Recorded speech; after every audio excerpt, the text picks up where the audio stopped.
Welcome to the Design Mind Frogcast. Each episode, we go behind the scenes to meet the people designing what's next in the world of products, services, and experiences, both here at Frog and far, far outside the pond. I'm Elizabeth Wood. Today on our show, we're talking about the future of mobility. To tackle this topic, we're joined by four experts in the space. Lindsay, Futurist, author, and urban tech fellow at Cornell Tech Jacobs Institute. Junge, Vice President and Head of Customer Transformation at Frog, Rhodes, Executive Creative Director at Frog, and Dr. Philipp Haaf, Global Head of Smart Mobility Connect at Capgemini Invent.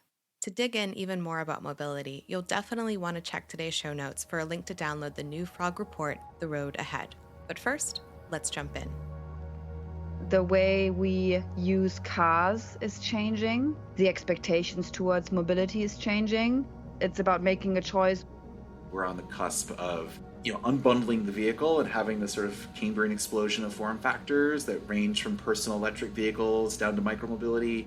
When we start to think about the car not as something to get you from point A to point B anymore, but it is a connected node on a network amongst many other vehicles, it's moving from products to platforms. This is a great chance in the upcoming years for the automotive industry if they do it right. A recurring theme in conversations on the future of mobility is the way it shapes the world around us. Our first guest, Lindsay, Urban Tech Fellow at Cornell Tech Jacobs Institute, has spent a lot of his career exploring the intersection of mobility, technology, housing, and city infrastructure. Currently, he's leading an initiative called the Metaverse Metropolis, all about the impact of augmented reality at the scale of urban life. Here's Greg now. I guess the theme for me with urban mobility is what makes a good city or what makes a functioning city. There's a great description by Louis Betancourt, who's a physicist by training, who's now at the Mansueto Institute in Chicago, that a city is kind of like a star. It's like a giant reactor where you compress people in space and time and you get fusion. And instead of, light and heat like a sun, you get ideas and innovation and wages and people and better living. And transportation is the key to that compression, right? Like mobility is our ability to compress ever greater numbers of people in space and time. And that's why I love the New York City subway. It's probably the greatest machine in the United States for compressing people. It's to me, the keystone urban system that makes everything else possible, given what we've seen in America the last 75 years.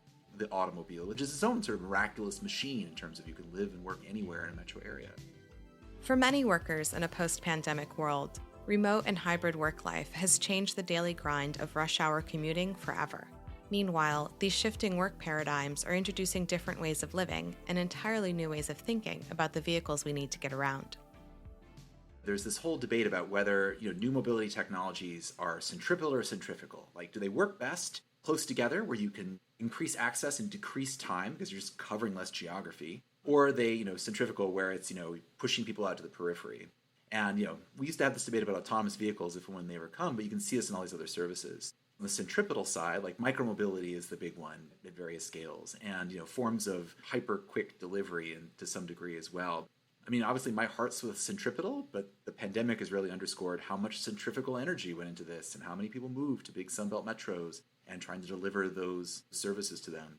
I'm starting to imagine the dispersal that becomes possible with algorithmically guided or autonomous buses or other kind of low-cost services that allow you overnight travel. And various AV companies have done this as well. I think Volvo imagines a sleeper AV. So yeah, those are all part of that sort of large-scale centrifugal forces that would propel you way outside cities, which perhaps in a hybrid work future starts to happen. I do generally think, by the way, that many of America's problems would be solved by really good high-speed bus service. It's the obvious solution that we still haven't really tried. Historically, having a car has meant driving it to where you want to go and parking it somewhere until you need it again. Today, businesses are experimenting with new vehicles and related services built around new forms of convenience. For the last 80 years, we've had the car and trucks and things like this, and I definitely think we're on the cusp of unbundling the vehicle and having this sort of Cambrian explosion of form factors that range from personal electric vehicles down to micromobility, and then sort of scales up from there to autonomous trucking for various distances and everything in between. I am curious about autonomous delivery robots and what scales to those work or other forms of delivering services. Just as an example, there's a new robotic pizza startup called Stellarworks, former SpaceX engineers. It's a truck that has pizza ovens in it, and it drives to a place where people gather around. I guess I bring this up because I guess if I had to guess on dominant urban form post-pandemic or where these contradictions come to play, it's going to be in the sort of next generation of these new walkable enclaves out in the exurbs of major American metros, like, McKinney, Texas, and Frisco, and, Alpharetta, Georgia, and some of these other places where, people want to go to a place where they can walk and be close together, but they also want to drive home, and that's very American. So we'll see how those sort of play out. Micromobility on the ground when you're in there, and then maybe it's a car that you're driving home, and then those services delivered to you. I've seen pandemic pressure cause a lot of this to happen. We went from delivery robots to autonomous stores. Tortoise, for example, the startup that made the autonomous scooter, which is perhaps nearest and dearest to my heart. I love the idea of walking out of a building, something's waiting for me, I ride it, it drives itself away. That to me feels like magic. But they've also now have little robots where you can tap a credit card and purchase things, and that will start to scale in complexity in all sorts of ways. Another major conversation in the future of mobility involves the potential rollout of autonomous vehicles. Greg shares why there's reason to think AVs are about a lot more than self-driving cars.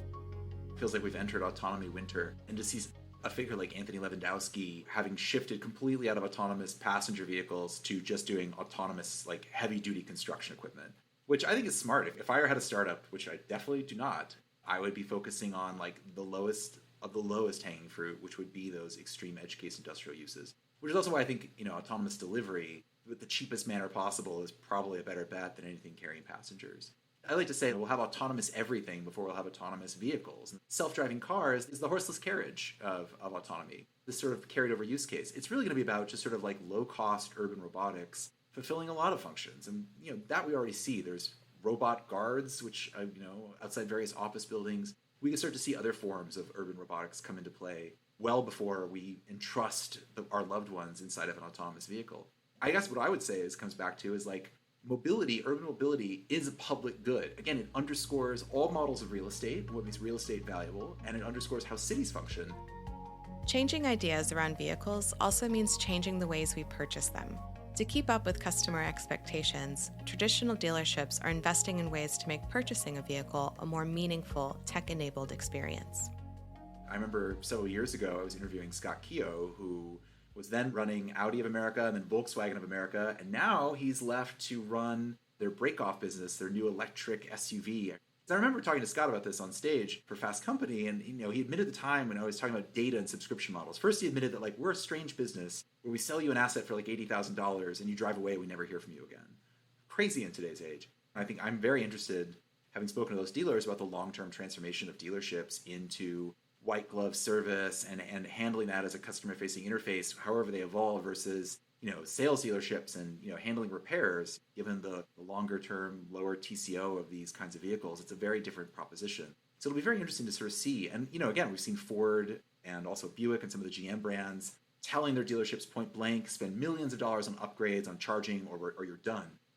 That kind of rebellion against the dealership network is very interesting because they realize they need to have that experience. Of course, the reach of mobility businesses goes much further than the automotive space. Greg shares how industry disruption is already coming from unlikely places.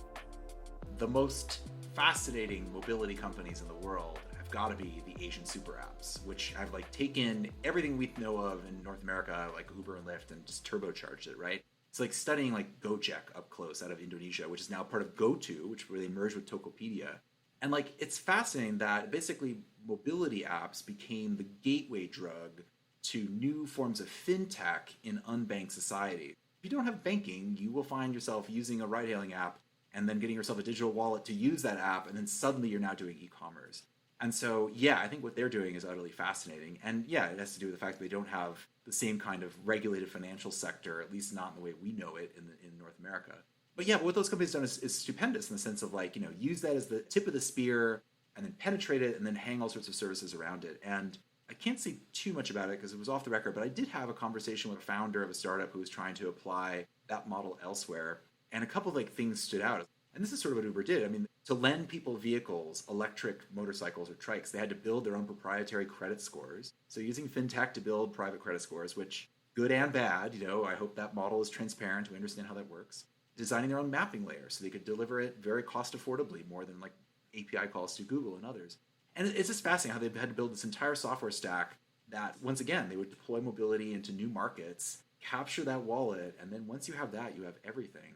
In the end, it becomes financialization. And, again, we've seen this in the US as well. Uber debit cards for their drivers, offering the financing of vehicles, which, again, very double-edged sword. But, they were offering financial services to the drivers, and then the Uber credit card and its rewards program with dining was instrumental in building up the Uber Eats side of the business and leading Uber into the ghost kitchens thing, where they were using geographic data of meal purchases to understand opportunities of where they could convince restaurant owners to launch new brands on their platform and expand the depth of the platform, which saved them as a company during the pandemic. There's a saying in fintech, I guess, either die a consumer goods and services company or you live long enough to be in financial services. And I think mobility companies will all go that route. Next up, you're going to hear from Rhodes, Executive Creative Director in Frog's Brooklyn studio, and a previous guest of our show in an episode called Creating Value in the Attention Economy. For Sean, determining what lies ahead in the future of mobility will first require truly understanding what people want their vehicles to do. Here's Sean now. There's this theory called jobs to be done, and it was created by this guy, Leighton Christensen, who was at Harvard Business. The classic example is, nobody wants a half-inch drill bit. They want a half-inch hole. So they hire the drill to do the job of getting them a half-inch hole. The whole theory is if you can more deeply understand the motivation and why a consumer wants to hire your brand or your product, then you can better serve it. In transportation, right, like it was the horse was being hired to get you in, then it was the train, then it was the car. Oftentimes when we're kind of in a moment of technology change or cultural change, I think the lens of jobs to be done is really kind of useful because the technology changes, but the underlying job doesn't. The reason why we hire vehicles are to get us or things from point A to point B. But inside the vehicle, we have a stereo. We've got, headrests with entertainment in them. We've got massaging seats. We have all these other things in the vehicle that we've put in there 5 or 6 years ago. A big stat was the reason why someone would buy one car over the other is how it would integrate with like their iPod or their smartphone. Right. So it kind of turns that on its ear of like, yeah, we're in a car to get from point A to point B, but what's driving our preference, what's driving our decisions, we're hiring or buying that car for a totally different set of reasons. During our conversation, Sean shared how intertwined the worlds of mobility and commerce can be. One of my favorite quotes is Carl Sagan said, mass automobile ownership was foreseeable, but what wasn't was Walmart.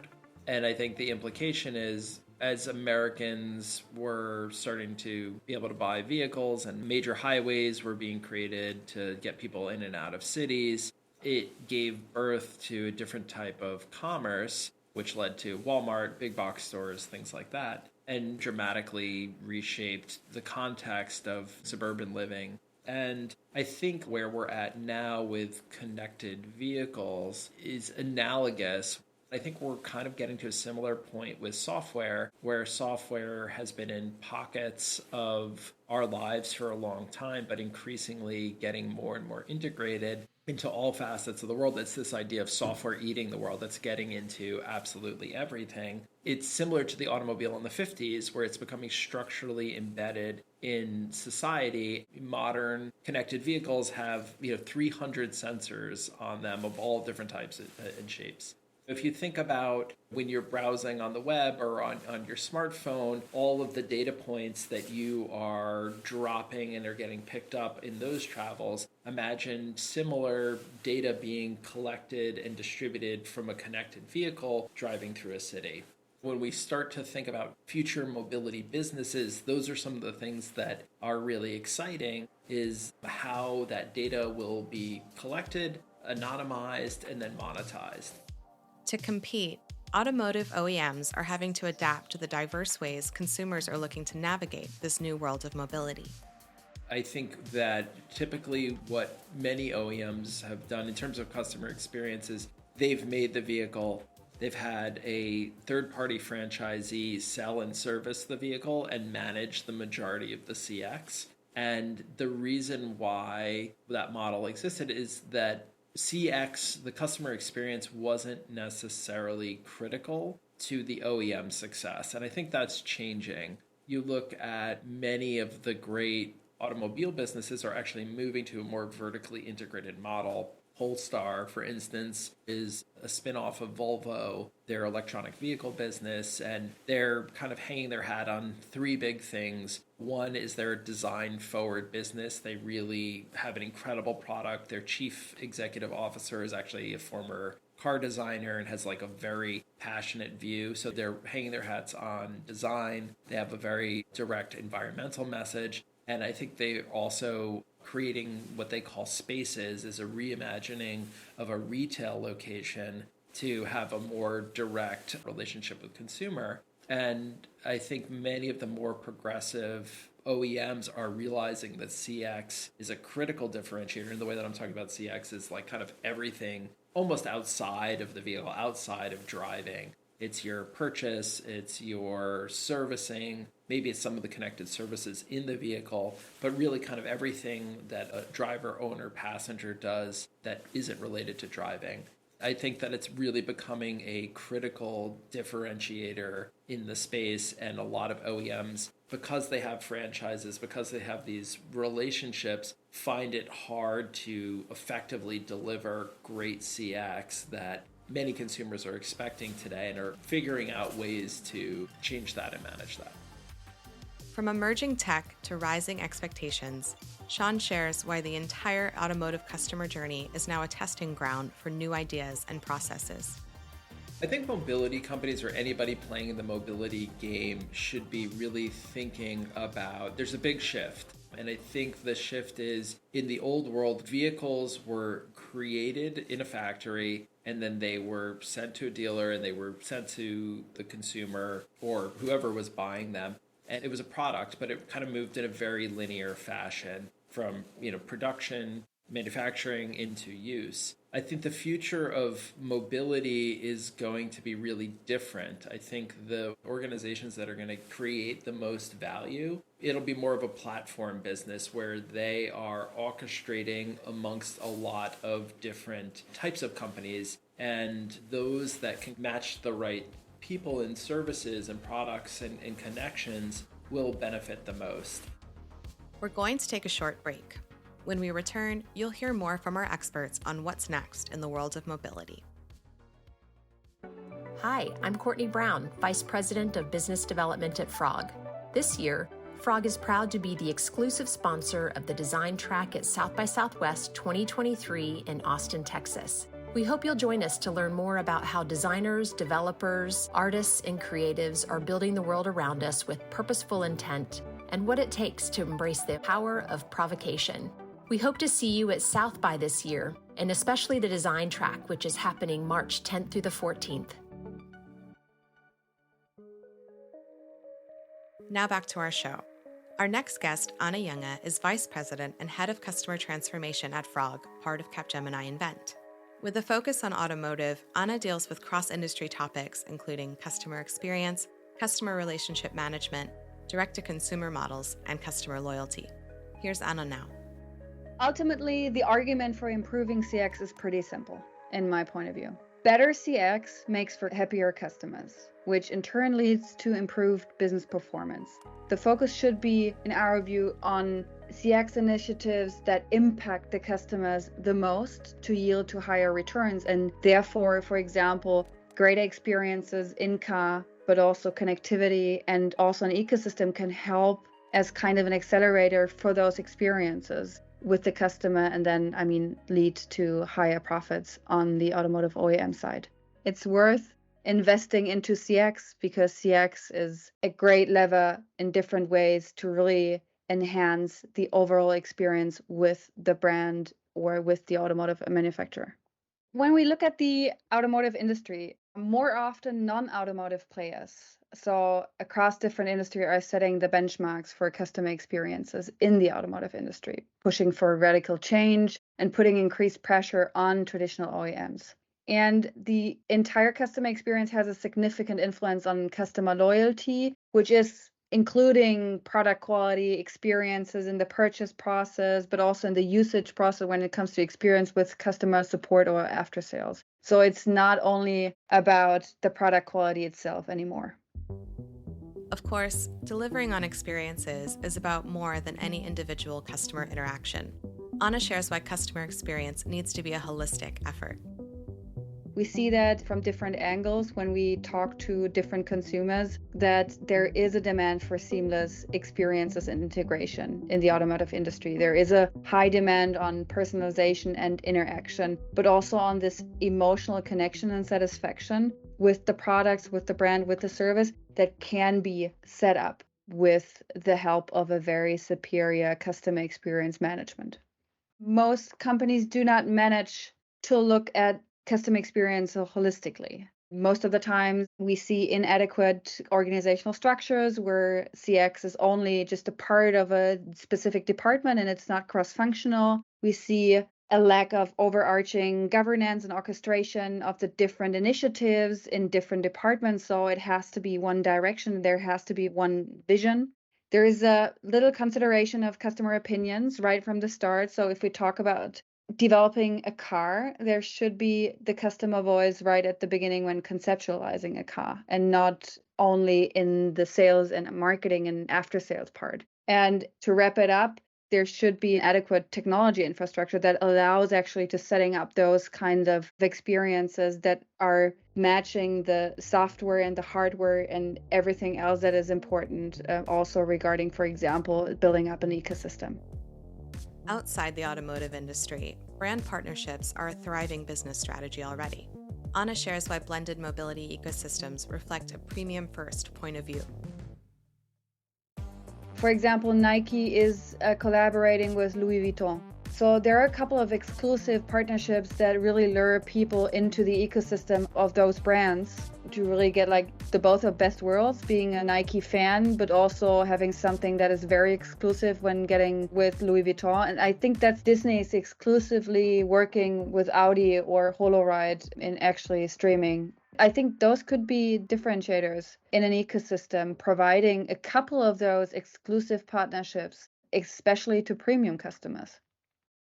An ecosystem needs to be actively managed and steered. To give you another example outside the automotive industry, for example, in the airline industry, as a customer of an airline, the customer journey includes various touch points with third-party providers, such as during the transport to the airport or at the security checkpoint, which can hardly be influenced by the airline itself. So companies need to be aware of this and therefore focus more on perfecting the aspects of the customer experience they can actually directly influence. So a failure of CX in this journey can result in lost revenue due to low customer satisfaction, increased costs due to poor service, or low employee satisfaction or brand equity. So that means setting up a customer ecosystem needs to be a response, especially for automotive OEMs, to enable an integrated and personalized product and service offering, and thus also a superior CX for the customers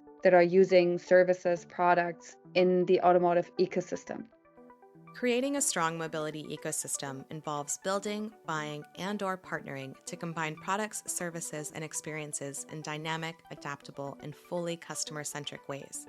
Anna shares why these are all strategies that leading tech and e-commerce companies know well. When I said that customer expectations are mostly being shaped outside the automotive industry, I think there are a couple of companies that are setting up new standards as kind of pioneers when it comes to customer experiences. Just to name a few, Apple, for example, I think it's the most used example because they are very strong overall when it comes to product and service portfolio. But there is also like the big e-commerce providers, Alibaba, Amazon, that provide like a huge e-commerce platform that is shaping the portfolio for every other e-commerce provider because it combines the data analytics part and combines the personalization part based on what you've bought and where you're interested in. And then you have examples like Nike or NIO. So it's a sports example, but also an automotive example with NIO that really dive deeper into that community approach and really thrive on it because they're really engaging people onto the platform Burberry is a great example when it comes to creating emotion, customer relationship management, and also Spotify. They're very personalized. I mean, all the playlists that are being set up for you based on your taste. So I think that what's really important here is, what do all those companies have in common that I've listed? And those companies clearly put the customer into their focus of acting and thinking. When they make decisions about products and services and experiences itself, they always ask, what is the customer value?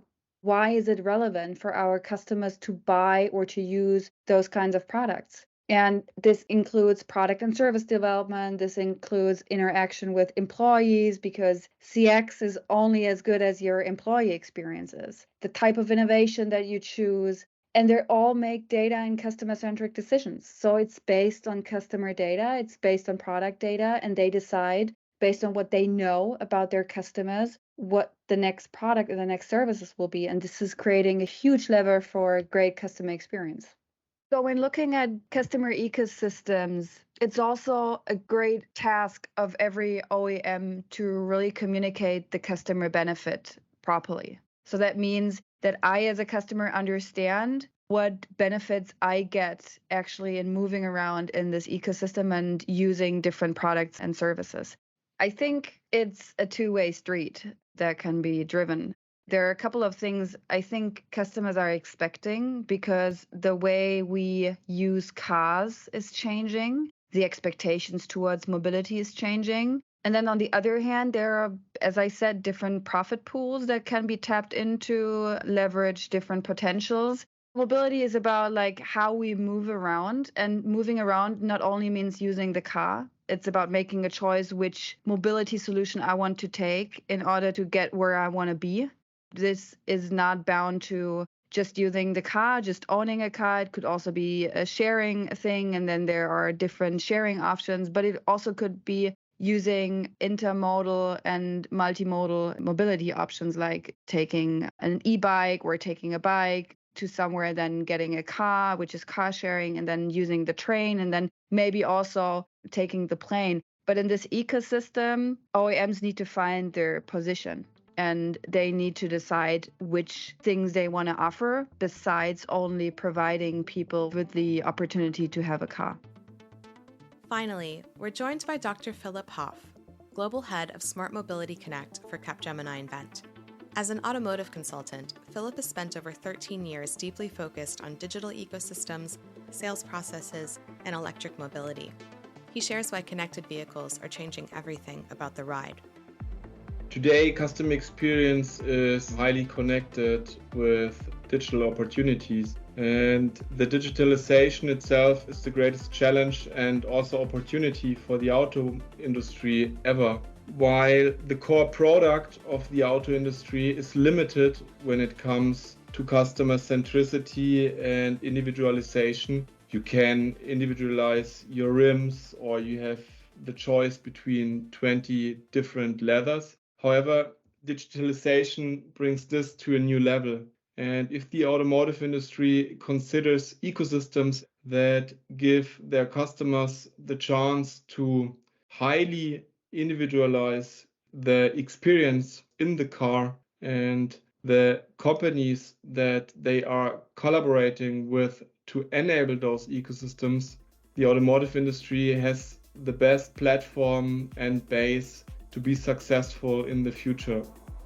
If and when fully autonomous vehicles ever become as common as traditional cars, Philipp shares why connectivity will become even more relevant and mission critical for automotive innovation. Expectations with regards to autonomous driving were set really high by the automotive industry some years ago. However, during the last 2 to 3 years, I would say, expectations were lowered a lot, because the industry experienced quite some challenges bringing those solutions to the road. It's about weather conditions, it's about uncoordinated traffic. For example, while you have sunshine and pretty good road conditions, it's an easy one. But in times of heavy rain, foggy conditions, snow, it's quite a challenge. And the top challenge is that it has to work in every situation. the autonomous driving levels we will experience are far away from letting your car drive you to where you want to go. But there are a lot of experiences that are getting much better in the car. It's less stressful. You do not have to have 100% concentration in every situation. For example, in a traffic jam, already today, there are cars that drive autonomously. And this gives you a lot of freedom on how to use the time spent in the car. The time that is spent today focusing on traffic and driving has the potential to be turned into valuable time or in-car experiences for customers in the future. For example, the time saved by commuters every day might add up globally to mind-blowing amounts of hours. Based on our research, automotive OEMs can tap into new value and revenue pools that potentially generate multi-billion revenues per year for additional time people spend on the mobile internet while in a car.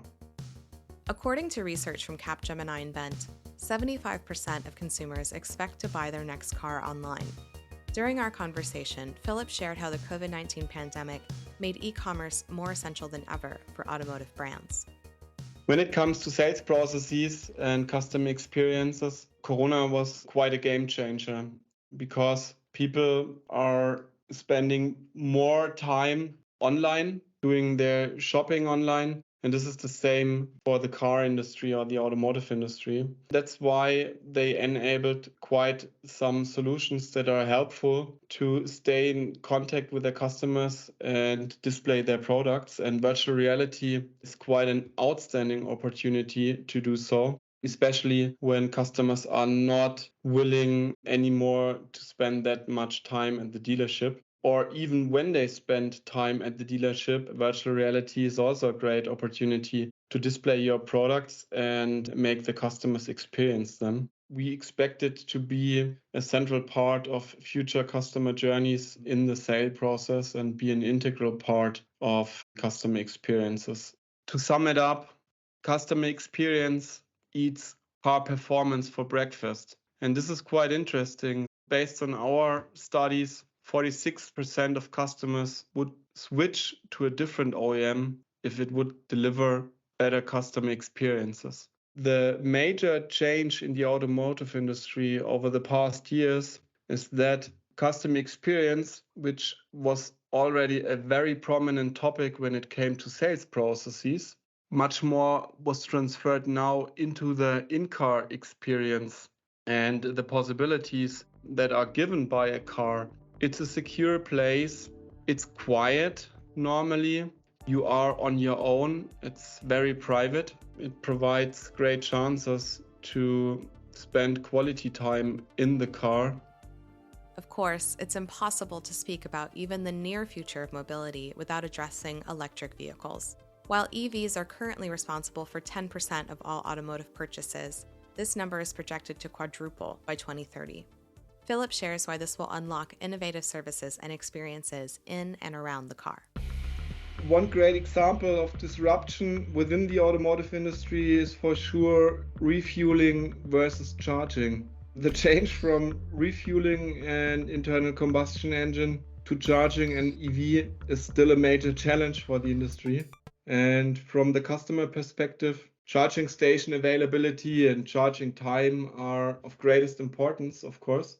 And while the availability of charging stations has already increased due to the expansion of the general charging infrastructure, there is still a potential undersupply projected when comparing the uptake of EVs. But overall, charging a car can be much more convenient than refueling it. I would like to give you an example that perfectly showcases what customers really want.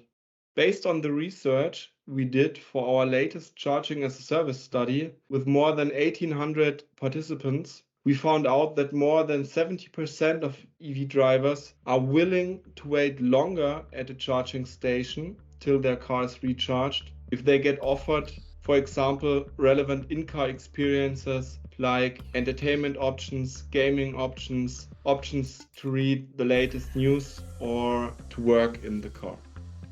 More quality time in the vehicle could lead to better quality relationships between customer and brand, so long as automotive companies are able to deliver on the connected infrastructure and personalized interactions required. There are quite some opportunities to deepen relationships with customers, first of all, and that's where they are all doing quite a good job in the meantime, is customer relationship management, to get to know your customer and to deal with customer data. Because this is the base to offer proper solutions, for example, connectivity solutions in the car. Based on our research, only 43% of drivers are currently satisfied with the connectivity services they are provided in their cars today. And there are big chances for automotive players. Customer loyalty increases up to 17% by improving experiences during the pre-sales phase, the sales and the after-sales phase. So there's a lot of potential in the, I would say, traditional automotive sales process. As soon as you switch to absolute and pure customer-centric, each and every decision that is taken improves your mobility ecosystem, because then you have an eye on what's relevant for your customers from getting to A to B, and not to optimize only your own product to provide mobility. And I think this process is ongoing in the industry, will take some more years. Not surprisingly, Apple delivers a primary example of a strong ecosystem that helps to better understand what successful ecosystems for automotive OEMs are about. The number of native apps by Apple are around 40, and the total number of apps available in the Apple App Store are 1.6 million. So the main principle that needs to be adapted by automotive OEMs is that ecosystems are strong because of providing users the choice to select the right service according to their individual needs. For Philipp, being able to succeed in this new automotive landscape means understanding one thing. Ultimately, the future of mobility is a matter of choice. From my perspective, when it comes to mobility, choice is key. And the automotive industry has to ensure to be a relevant part of customers' mobility choices today and in the future. And this is quite challenging because mobility patterns of customers are very diverse, depending on which area you live on this planet, in an urban area, rural area, somewhere in between. And across the globe, cars are an integral part of our everyday lives. At the end, it's about choice. And I'm absolutely sure that we will see mobility solutions from automotive players that will define the mobility of the future. This is a great chance in the upcoming years for the automotive industry if they do it right. That's our show. The Design Mind Frogcast was brought to you by Frog, a leading global creative consultancy that is part of Capgemini Invent. Check today's show notes for transcripts and more from our conversation. You'll also find a link to download the full Frog report, The Road Ahead, featuring more from our experts, even more perspectives from frogs across the pond, and an interview with designer and author Thomas Thwaites, all about his ambition to design a truly harmless car. We really want to thank our guests, Greg Lindsay, Sean Rhodes, Anna Junge, and Dr. Philipp Haaf, for sharing their insights on the future of mobility. We also want to thank you, dear listener. If you like what you heard, tell your friends, rate and review to help others find us, and be sure to follow us wherever you listen to podcasts. Find lots more to think about from our Global Frog team at frog.co/designmind. That's frog.co. Follow Frog on Twitter at @frogdesign and @frog_design on Instagram. And if you have any thoughts about the show, we'd love to hear from you. Reach out at frog.co/contact. Thanks for listening. Now go make your mark.